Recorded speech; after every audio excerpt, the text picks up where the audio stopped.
საქართველოს პრეზიდენტი ევროპის რეკონსტრუქციისა და განვითარების ბანკის პრეზიდენტ სუმა ჩაგრაბარატის შეხვდა საუბარი შეეხო იმ პროექტებს, რომლებიც საქართველოში ევროპის რეკონსტრუქციისა და განვითარების ბანკის პროექტის ფარგლებში ხორციელდება. შეხვედრას ეროვნული ბანკის პრეზიდენტი ეკონომიკურ და საერთაშორისო საკითხებში პრეზიდენტის მრჩეველები ესწრებოდნენ.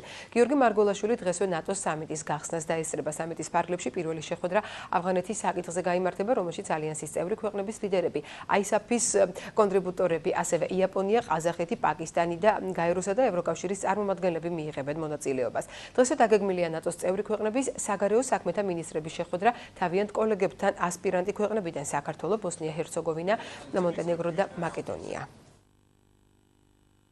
ევროპის განვითარების და რეკონსტრუქციის ბანკს 2 მილიარდი ევრომდე რეგულარული პროექტები განხორციელებული საქართველოში.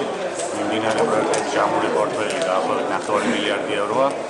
ეს იწვევით თავისთავად მიუთითებს იმაზე, რამდენ სტრატეგიული ურთიერთობა გვაქვს ამ უწყებასთან. შესაბამისად, შეხვედრაზე განხილული იქნა საკითხები, როგორ შეიძლება კიდევ უფრო გაფართოვდეს, როგორ შეიძლება ახალი პროექტების დაფინანსება და რა მიმართულებით შეიძლება იმიანის და საქართველოს ურთიერთობა გაუმჯობესდეს. მნიშვნელობა ენიჭება უმაღლეს დონეზე მსგავს ტიპის შეხვედრებს.